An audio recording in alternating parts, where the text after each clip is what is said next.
Hello children, welcome once again to my channel Smita Classes. As you know that we are completing chapters of the science book of standard 7. The name of the book is Future Kids Science, and we have already completed many chapters. Up to soil chapter we have completed.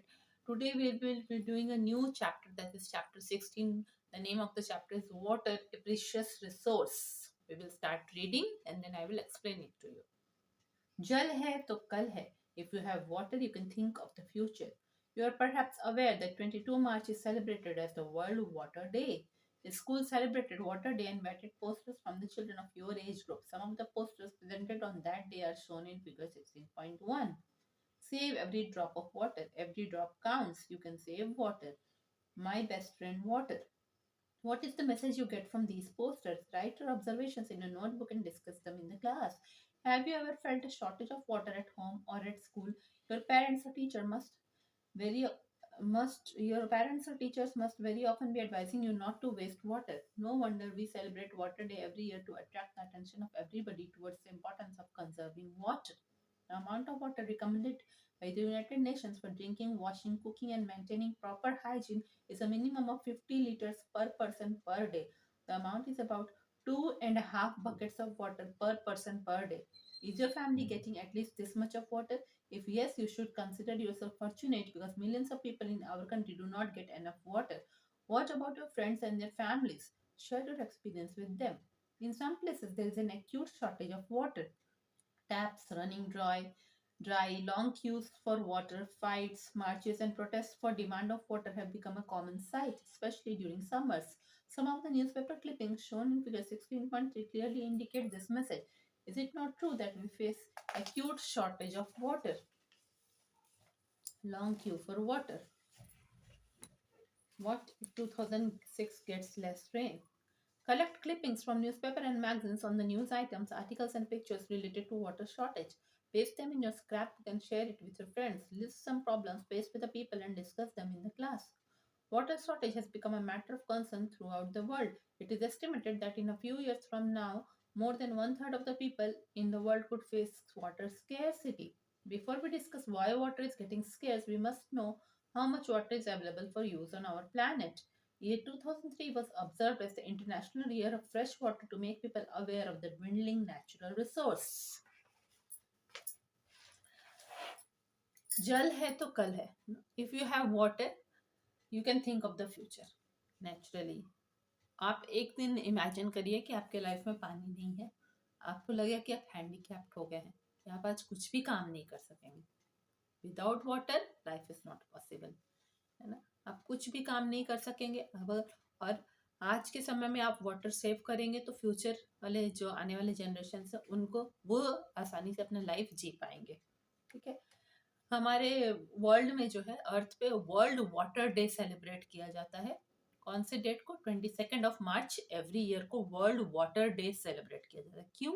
ताकि लोगों का ध्यान इस तरफ दिया जाए कि water एक कितना प्रेशियस नेचुरल रिसोर्स है और उसको सेव करना चाहिए.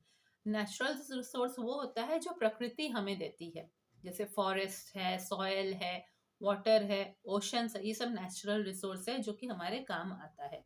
प्रकृति ने जो हमें हमारे यूज के लिए जो दिया है रिसोर्स, जो संसाधन दिए हैं, तो ये वाटर जो है एक नेचुरल रिसोर्स है. ठीक है. एक स्कूल में वाटर डे सेलिब्रेट हुआ और उन्होंने बहुत सारे बच्चों को कहा कि आप पोस्टर्स बना के लाए वाटर डे के ऊपर. तो बच्चों ने अलग अलग तरह के पोस्टर बनाए. किसी में लिखा कि save every drop of water diagram बनाया और दिखाया. किसी में लिखा आप पानी बचा सकते हैं. किसी में लिखा वाटर माय बेस्ट फ्रेंड. किसी में लिखा एवरी ड्रॉप काउंट्स. ठीक है. तो बच्चों ने बताया कि किस तरह पानी का को बचाया जा सकता है. ठीक है. तो ये सब पोस्टर से हमको यही मैसेज मिलता रहता है कि न्यूज़ में भी, टीवी में भी हमेशा यही दिखाते हैं कि पानी की बचत करनी चाहिए, पानी को वेस्ट नहीं करना चाहिए. फ्रेश वाटर बहुत ही कीमती है. ठीक है. ऐसे तो आप बोलेंगे पानी तो बहुत है समंदर में, पानी बहुत है पृथ्वी में. 2/3 of our planet is of water. पर क्या हम लोग सारा पानी यूज कर सकते हैं? नहीं. उनमें से 99% वाटर यूजेबल नहीं है. वो सब नमकीन खारा पानी है. यानी fresh water use for drinking जो है मेनली, वो बहुत ही कम परसेंटेज में है. इसलिए वाटर को सेव करना चाहिए. आपने कभी तो ये पोस्टर्स का मैसेज देख के आप अपने फ्रेंड्स के साथ डिस्कस करिए, अपने स्क्रैप बुक में या अपने कॉपी में नोट्स बनाइए कि किस तरह से वाटर सेव करना चाहिए, वो पोस्टर क्या बताता है, और फ्रेंड्स के साथ शेयर करिए, क्लास में डिस्कस करिए। ठीक है। आपने कभी शॉर्टेज ऑफ वाटर अपने घर में या स्कूल में फील की है? हाँ, बच्चे फील करते हैं। कोई दिन स्कूल का मोटर खराब हो और दिन भर अगर पानी नहीं चले, टैप्स में पानी नहीं आए, तो बच्चों की हालत खराब हो जाती है प्यास के मारे। बच्चे बॉटल ले जाते हैं पर वो खत्म हो जाता है, फिर उनकी हालत खराब हो जाती है, टॉयलेट्स कोई नहीं जा पाते हैं। ठीक है। पेरेंट्स हमारे या हमारे जो टीचर्स है वो भी हम लोग को एडवाइस हमेशा करते थे, सलाह देते रहते कि पानी को वेस्ट नहीं करें। ठीक है। इसीलिए हम लोग एवरी ईयर क्या सेलिब्रेट करते हैं, water day every year celebrate किया जाता है, ताकि हर किसी का अटेंशन उस तरफ अट्रैक्ट कर सके, हर किसी को अटेंशन, हर किसी की नज़र पानी की तरफ आए कि पानी कितना इंपॉर्टेंट नेचुरल रिसोर्स है, लोग उस बात को समझे इसीलिए। ठीक है। और पानी की बचत करना क्यों इम्पोर्टेंट है। यूनाइटेड नेशंस जो है ना, जो कि वर्ल्ड के सारे लोगों के सर्विस के लिए बनाया गया यूनाइटेड नेशंस, तो लोगों को किसी भी तरह का एपिडेमिक हो कि कुछ हो, कि कहीं फाइट हो, कहीं युद्ध हो रहा हो, वो सब में वो कंट्रीज को प्रोटेक्ट करने की, लोगों को प्रोटेक्ट करने की कोशिश करता है। तो उन्होंने पूरा रिसर्च करके यूनाइटेड नेशंस ने ये बताया है कि पर पर्सन जो है उसको हर रोज 50 लीटर्स ऑफ वाटर की जरूरत है। ठीक है। 50 लीटर्स ऑफ वाटर में वह पानी पीने के लिए भी होगा, उसमें वह कपड़े धोएंगे, बर्तन धोएंगे, नहाएंगे, खाना भी बनाएंगे और अपने बॉडी का हाइजीन भी मेंटेन करेंगे। ये सब के लिए जो है टोटल पर पर्सन को 50 litres of water every day चाहिए। आप सोचेंगे 50 लीटर्स बहुत ज्यादा है क्या? 50 लीटर्स बहुत ज्यादा नहीं है। एक अगर बिग बकेट हम लोग लेंगे तो 2.5 बकेट ऑफ वाटर, 2 बकेट भर के पानी और आधा बकेट, इतने में आपको सब कुछ करना है अपना पर डे, है ना। एक एक पर्सन को इतना पानी मिलना ही चाहिए। क्या आपकी फैमिली और आपके फैमिली मेंबर लोग को इतना पानी मिलता है? मोस्ट प्रोबेबली मिल जाता है, इससे ज्यादा ही पानी मिलता है। पर वर्ल्ड में ऐसे बहुत सारे लोग हैं जो लोग को 1 बकेट ऑफ वाटर भी एवरीडे नहीं मिल पाता है, और वो खासकर उन लोग को ड्रिंकिंग वाटर भी नहीं मिल पाता है, और वो लोग बहुत ही वेस्ट वाटर भी यूज करते हैं, क्योंकि वो ड्रिंकिंग वाटर और यूजेबल वाटर उनको नहीं मिल पाता है। तो अगर आपको मिल पा रहा है तो आप फॉर्चुनेट है, आप खुशकिस्मत है, क्योंकि मिलियंस ऑफ पीपल हमारे देश में ऐसे हैं जिनको काफ़ी पानी नहीं मिलता है। आपने देखा होगा, कई बार टीवी में दिखाते हैं कि राजस्थान में दूर दूर से पॉट्स, अर्दन पॉट्स में पानी भर के डेजर्ट एरिया में लेडीज लेके आती हैं चल चल के। ठीक है। आपके फ्रेंड्स, आपके फैमिलीज, आप उनसे डिस्कस करिए और जानिए कि क्या उनके घर में वाटर अवेलेबिलिटी कैसा है। ठीक है। बहुत सारे आप जगह पे देख रहे हैं, खासकर मुंबई के एरियाज में एक्यूट शॉर्टेज ऑफ वाटर है। वहाँ पे इतने सारे हैंडपम्प्स खुदे गए हैं, सप्लाई पानी आता है पर बहुत कम कम आता है। तो लोग जो है वहाँ पे लंबी लाइन लगा के खड़े रहते हैं, लंबा क्यू लगा रहता है पानी भरने के लिए। ठीक है। क्यों? वहाँ पानी का बहुत शॉर्टेज है। पानी चलते चलते टैप्स ड्राई हो जाते हैं, मतलब पानी आना नल में बंद हो जाता है। लोग एक दूसरे से झगड़ने लगते हैं पानी के लिए, लोग फाइट करते हैं, प्रोटेस्ट करते हैं, हाँ, आंदोलन चलाते हैं, मार्च करते हैं, स्ट्राइक करते हैं, गवर्नमेंट को बोलते हैं हमें पानी प्रोवाइड करो कैसे भी। ठीक है, वो गवर्नमेंट को डिमांड करते हैं, वो तो ठीक है, पर सिर्फ गवर्नमेंट के को डिमांड करने से नहीं होगा, खुद से भी पानी की बचत करनी चाहिए। ठीक है। खासकर समर के दिनों में, गर्मी के दिनों में ये प्रॉब्लम बहुत दिखाई देती है। हर जगह बोलते हैं यहाँ के कुएं सूख गए, यहाँ का ये प्रॉब्लम हो गया, लोगों को पानी नहीं मिल रही है। चेन्नई में तो ऑफिसेस को भी बंद कर दिया गया था बीच में, ऑफिसेस स्कूल्स को, क्योंकि पानी का एक्यूट शॉर्टेज हो गया था। तो ये सब कुछ क्लियरली बताता है कि हमारा देश ही क्यों, पूरा वर्ल्ड जो है acute shortage of water face कर रहा है। ठीक है। न्यूज़पेपर क्लिपिंग्स भी आप देखेंगे, न्यूज़पेपर से आर्टिकल्स आप निकालेंगे या मैगजीन से आर्टिकल्स आप कट करके निकालेंगे, तो आपको दिखाई देगा वाटर शॉर्टेज कैसा हो रहा है। हाँ, एक न्यूज़पेपर क्लिपिंग आपके बुक में दिखाई है कि अगर 2006 में कम पानी मिला तो, बारिश कम हुई तो, हाँ, तो मतलब अगर बारिश नहीं होगी, कम होगी, तब तो लोगों को जीना मुश्किल हो जाएगा।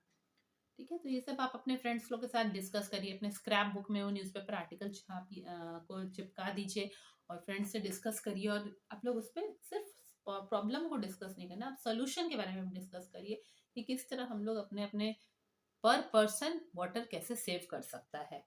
ठीक है। ये एक बहुत ही important matter of concern throughout the world बन गया है ना, पूरी दुनिया में यह एक बहुत ही बड़ा चिंता का विषय है कि वाटर शॉर्टेज जो हो रहा है, पानी की कमी चिंता का विषय है पूरे देश में। ठीक है, ये अंदाजा लगाया जा रहा है कि आज से कुछ सालों बाद जो है दुनिया के 1/3 ऑफ पीपल को वाटर स्केर्सिटी होगा, मतलब कि हर 3 लोग में एक आदमी को पानी की कमी हो जाएगी, उसे पानी नहीं मिलेगा, उसे बहुत कम कम पानी मिलेगा। यानी 2 लोगों को मिलेगा, 1 को नहीं मिलेगा, फिर 3 लोगों में 2 को मिलेगा, 1 को नहीं मिलेगा। तो हम लोग यह डिस्कस करेंगे कि आखिर पानी की कमी क्यों हो रही है। उसके पहले हमें यह जानना है कि हमारे प्लेनेट पे आखिर कितना पानी अवेलेबल है जो कि यूज किया जा सकता है और कितना यूजलेस पानी है। ठीक है, how much water is available? Look at the picture of the earth taken from space. Why does it appear blue? Surely you can guess. You're aware that about 71% of the earth's surface is covered with water. Almost all the water on the earth is contained in the seas and oceans, rivers, lakes, ice caps as groundwater and in the atmosphere. However, most of this water is not fit for human consumption. The water that is fit for use is fresh water. Perform the following activity to estimate roughly the relative amount of water available in some of these sources.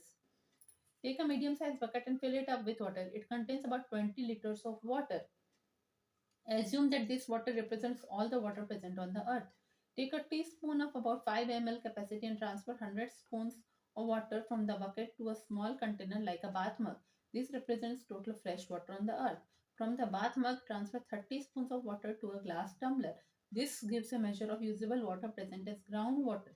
Finally, take out 1/4 spoonful of water from the mug. It represents all the water present in all the lakes and rivers of the world.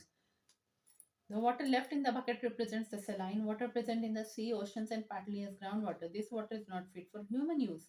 The water left in the bath mug represents the water which is present in the frozen forming glaciers, ice caps, and permanent snow. Again, not available readily.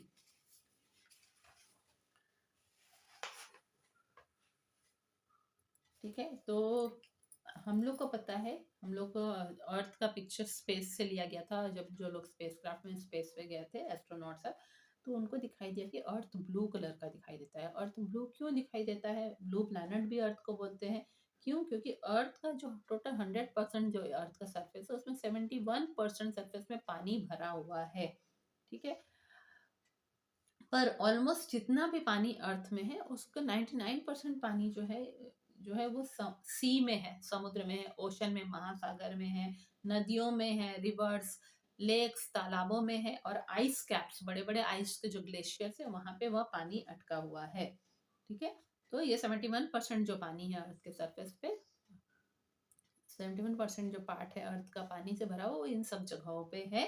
साथ ही साथ और कहाँ पे है? Ground water भी है, जमीन के नीचे भी है या जमीन के ऊपर बहता हुआ पानी भी है, और एटमॉस्फेयर में भी है, हमारे हवा में भी वाटर वेपर के रूप में प्रेजेंट है। पर ये सारे पानी ह्यूमन कंजम्पशन के लिए फिट नहीं है। मनुष्य के इस्तेमाल करने के लिए ये सारा पानी ठीक नहीं है। मनुष्य ये सारे पानी को इस्तेमाल नहीं कर सकता है। मनुष्य कौन सा पानी यूज कर सकता है? फ्रेश वाटर, जो फ्रेश झरनों से निकल रहा है या नदियों से बह बह के आ रहा है, जो फ्रेश पानी होगा वही मनुष्य यूज कर सकता है। आपके बुक में एक एक्टिविटी बताया गया है जिससे कि आपको अंदाजा लगाएगा कि कितना वाटर कहाँ पे अवेलेबल है। बोल रहे हैं कि आप एक 20 लीटर की एक बाल्टी लीजिए, उसमें आप पानी भर दीजिए। ठीक है, और यह दिखाएगा, ये 20 लीटर की बाल्टी, कि आप मान लीजिए ये ही टोटल अर्थ में पानी भरा हुआ है, इतना ही पानी पूरे अर्थ में है।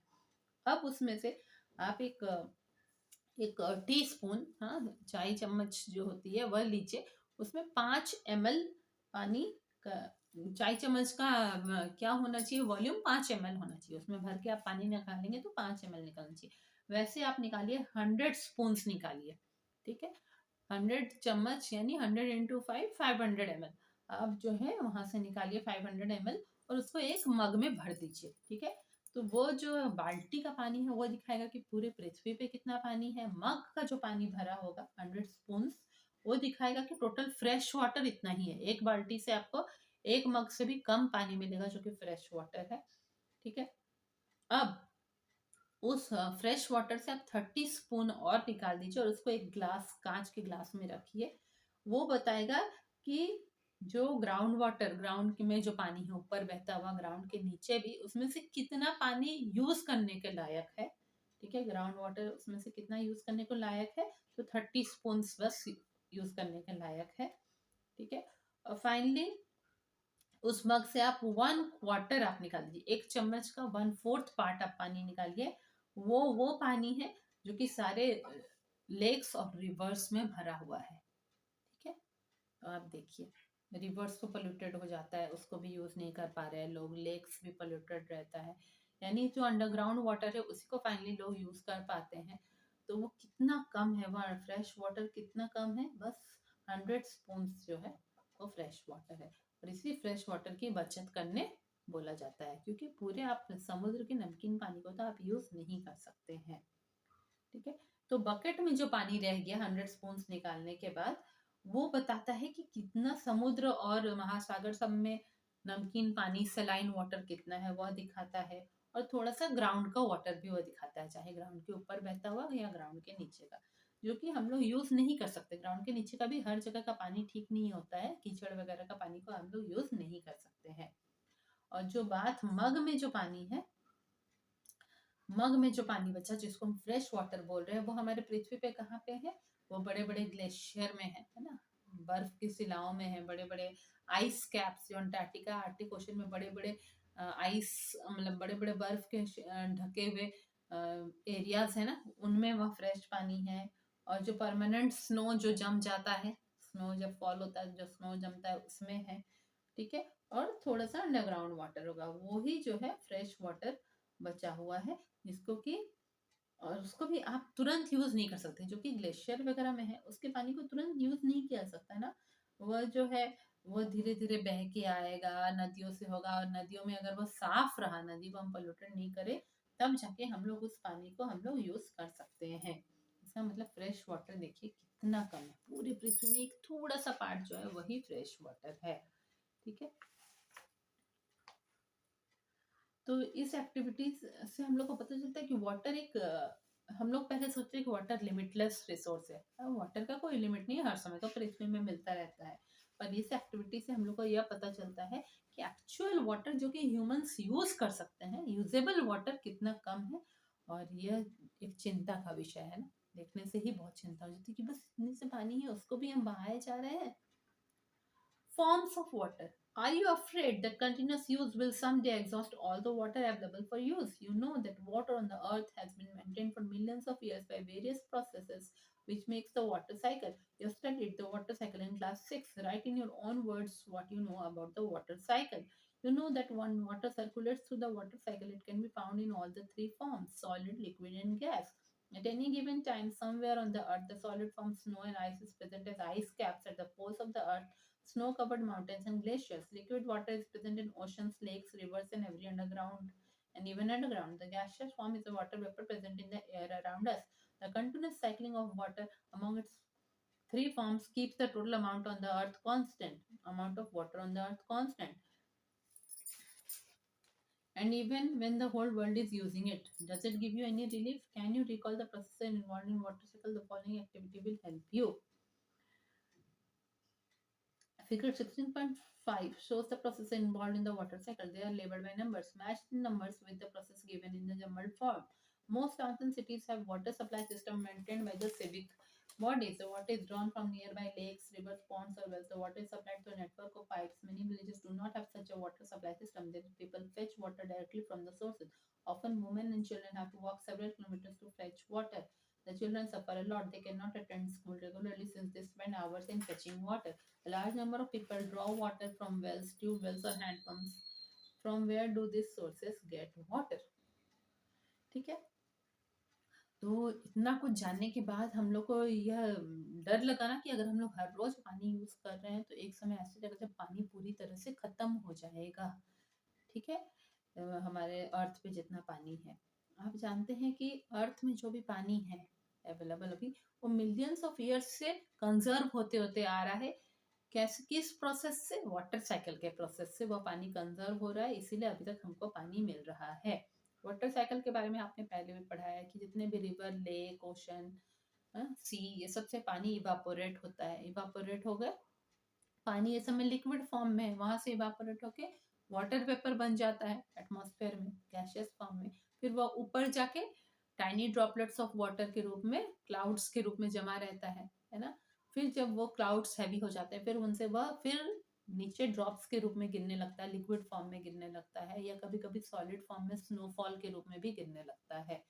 ठीक है, यानी कि यही है हमारा वाटर साइकिल कि पानी जो है वो ऊपर जा रहा है, फिर वही पानी नीचे आ रहा है। ठीक है, तो वाटर इस तरह से सर्कुलेट कर रहा है, और जब वाटर सर्कुलेट कर रहा है, इधर से उधर मूवमेंट कर रहा है, तो तीनों फॉर्म में सर्कुलेट कर रहा है, सॉलिड, लिक्विड और गैस में। ठीक है, पृथ्वी पे हर समय तीनों फॉर्म अवेलेबल है। सॉलिड वाला सब आइस कैप्स है, अंटार्कटिका आर्टिक ओशन में है, लिक्विड वाला रिवर ओशन ये सब में, लेक्स में है, और गैशियस वाला तो वाटर वेपर के फॉर्म में है ही। ठीक है, अर्थ पे है। तो इस तरह कंटिन्यूअस साइकिलिंग ऑफ वाटर हो रहा है, पानी ऊपर जा रहा है, फिर गिर के नीचे आ रहा है, ये तीनों फॉर्म में होता रहता है। इसलिए टोटल अमाउंट जितना पानी का है अर्थ के ऊपर वो कांस्टेंट रह रहा है, वो कम नहीं हो रहा है। पर यहाँ पे प्रॉब्लम क्या हो रहा है कि ठीक है, पानी का अमाउंट तो कांस्टेंट रह रहा है, पर मोस्ट ऑफ द पानी को हम लोग पॉल्यूटेड बना दे रहे हैं, फ्रेश वाटर को भी, इसीलिए फ्रेश वाटर का अवेलेबिलिटी कम होते जा रहा है। ठीक है, पूरा वर्ल्ड पानी यूज कर रहा है, फिर भी पानी कांस्टेंट रह रहा है। अब जो है आपके बुक में ये फिगर वाटर साइकिल का दिया है, उसमें आप जम्बल्ड वर्ड्स में दिया है, उसको आप ठीक करके लिखेंगे कि कौन से नंबर क्या रिप्रेजेंट करता है। तो देखिए, इसमें जो फर्स्ट नंबर है वो क्या रिप्रेजेंट कर रहा है, अंडरग्राउंड वाटर रिप्रेजेंट कर रहा है। सेकंड नंबर जो है वो इवापोरेशन दिखा रहा है। थर्ड नंबर कंडेंसेशन दिखा रहा है। ठीक है, फोर्थ नंबर क्लाउड्स दिखा रहा है। फिफ्थ नंबर क्या दिखा रहा है, ट्रांसपिरेशन। ट्रांसपिरेशन क्या होता है, पौधों के पत्तों में एक्सेस पानी होता है, वह इवापोरेट हो जाता है, वही ट्रांसपिरेशन। सिक्स नंबर फिल्ट्रेशन दिखा रहा है कि जब बारिश होती है तो जो पानी जमीन के नीचे चला जाता है। और सेवन नंबर प्रेसिपिटेशन दिखा रहा है कि जो बारिश हो रही है, चाहे वो स्नो के फॉर्म में हो कि लिक्विड फॉर्म में हो, वही दिखा रहा है। ठीक है, ज्यादातर टाउन और सिटी में अपना वाटर सप्लाई सिस्टम होता है, जो कि सिविक बॉडीज उनको देते हैं, मैंने उनके जो म्यूनिसिपल कमेटी वाले होते हैं वो लोग उनको वो पानी सप्लाई करते हैं, पाइप्स के थ्रू रिवर्स लेक से लाया जाता है, वो पानी को ट्रीटमेंट करके क्लीन किया जाता है, डैम्स से पानी लाया जाता है, और वो सप्लाई पानी के रूप में लोगों के घरों तक आता है। ठीक है, आसपास के नदियों, तालाबों, पोखरी या फिर कुओं से लिया जाता है वह पानी, और पाइप के नेटवर्क के थ्रू हर एक घर में सप्लाई किया जाता है। पर ज़्यादातर गाँव में यह पाइप का सिस्टम नहीं होता है, वाटर सप्लाई सिस्टम वहाँ का गवर्नमेंट नहीं दे पाता है। उधर लोग डायरेक्ट सोर्सेस पे जाते हैं, या तो नदियों में जाएंगे या कुओं के पास जाएंगे पानी लाने के लिए। कई बार औरतों और बच्चों को कितने किलोमीटर चल के जाना पड़ता है हर रोज पानी लाने के लिए। इस तरह बच्चे बहुत ही सफ़र करते हैं, बच्चे पढ़ाई नहीं कर पाते हैं, स्कूल रेगुलरली नहीं जा पाते, क्योंकि घंटे लग जाते हैं, उनको घंटे लग जाते हैं पानी लाने में उतनी दूर से। ठीक है, बहुत सारे लोग जो हैं वो कुआं, ट्यूबवेल, हैंडपंप ये सब से भी पानी निकालते हैं। आखिर पानी ये सब सोर्सेज में कहाँ कैसे आता है, ये जो कुआं है, ट्यूबवेल है, हैंडपंप, उसमें में पानी कहाँ से आता है। ठीक है,